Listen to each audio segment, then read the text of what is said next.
नमस्कार दोस्तों, स्वागत है आपका मेरे चैनल कार वैल्यू सर्विसेज में। दोस्तों मैं नितिन लेके आता हूं आपके लिए एक यूनिक कंटेंट। दोस्तों मैं आज वीडियो के अंदर बात करने वाला हूं पुरानी 15 साल होने वाली गाड़ियों की। जी हाँ, 10 साल से ज्यादा आप दिल्ली एनसीआर में गाड़ी नहीं चला सकते जो कि डीजल गाड़ी है, और उसी तरीके से पेट्रोल गाड़ी जो कि 15 साल से ज्यादा पुरानी है वो दिल्ली एनसीआर में आप नहीं चला पाएंगे। तो ऐसे में जो उसके ओनर्स हैं उनके पास में क्या विकल्प रह जाते हैं। दोस्तों यहाँ मैं आपको उन विकल्पों के बारे में बताने वाला हूँ जो कि आप अपने गाड़ी के साथ में कर सकते हैं, सोच सकते हैं। तो इसमें सबसे पहला विकल्प जो आपको मिलता है वो ये है कि आप अपनी गाड़ी का जो रजिस्ट्रेशन है वो आप ट्रांसफर करा सकते हैं अदर स्टेट में, जिसके लिए आपको दो चीज की रिक्वायरमेंट पड़ेगी। सबसे पहले प्लेस पर सबसे पहले आपको चाहिए होगा गाड़ी का एनओसी।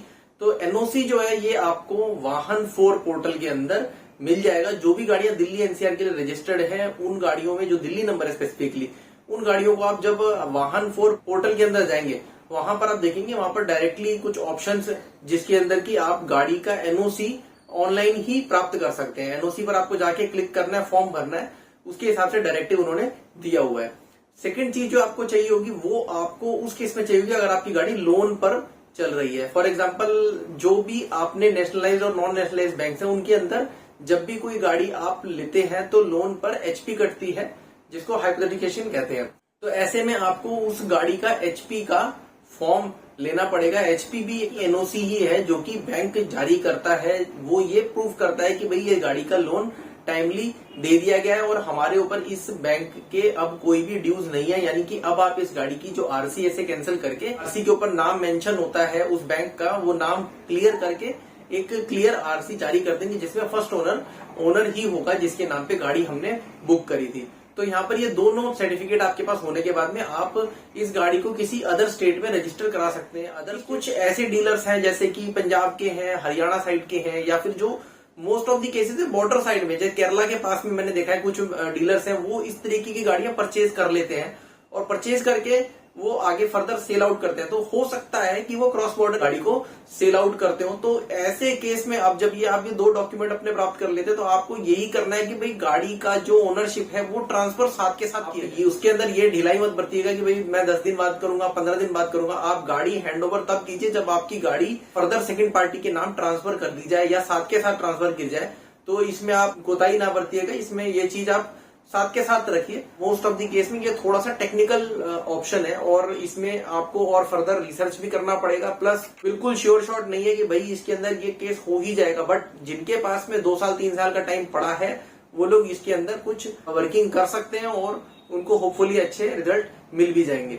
अभी दूसरा ऑप्शन जो अपने पास में अवेलेबल होता है वो ये है कि आप इसको किसी भी ऑनलाइन पोर्टल पर ट्रांसफर करवा दीजिए। ऑनलाइन पोर्टल मतलब जैसे कि ये car24 है, OLX है, इस तरह के बहुत सारे ऑनलाइन पोर्टल्स हैं। इन पोर्टल्स पर आप जाके अपनी गाड़ी को रजिस्टर कर सकते हैं, फोटोज डाल सकते हैं and then they will communicate कि आपकी गाड़ी का आपको क्या प्राइस में। यही है कि भाई आपने गाड़ी की फोटो खींचनी है और उसका वैल्यूएशन लगवा लेना है, और वैल्यूएशन लगने के बाद में आपको उसका कुछ प्राइस जो है वो मिल जाएगा। स्क्रैप कराने से बेहतर वैल्यू मिलेगा और जो अदर स्टेट में बेचने वाला ऑप्शन है उससे थोड़ा कम वैल्यू मिलेगा, बट हाँ वैल्यू इसमें आपको मिल जाएगा। तीसरा ऑप्शन आपके पास में ये होता है कि जैसे बहुत सारे डीलर्स हैं जो कि पुरानी गाड़ियां परचेज कर लेते हैं, और रादर जो सही टर्म है वो परचेज नहीं बोलूंगा, उसको बोलेंगे एक्सचेंज कर लेते हैं उस गाड़ी से।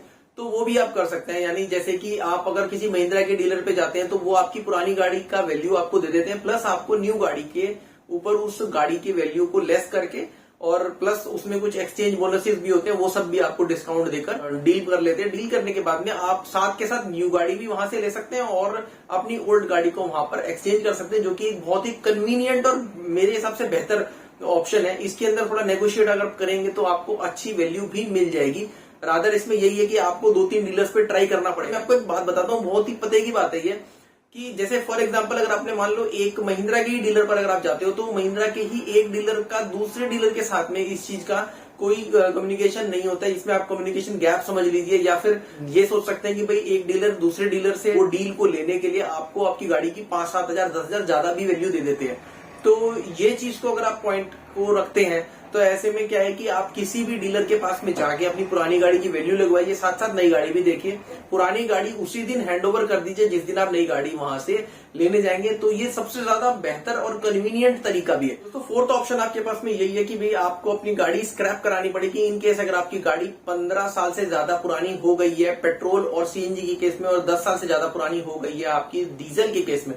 तो दोस्तों यहाँ पर क्या है, जो आप अगर गाड़ी को आपने डिसाइड किया कि मेरे को इसको स्क्रैप कराना है, तो स्क्रैप के लिए आपको आरवीएसएफ में जाना होगा। आरवीएसएफ होता है रजिस्टर्ड व्हीकल स्क्रैपिंग फैसिलिटी। इसकी लिस्ट जानना चाहेंगे तो लिस्ट मैंने वैसे शॉर्ट्स में भी दिया था।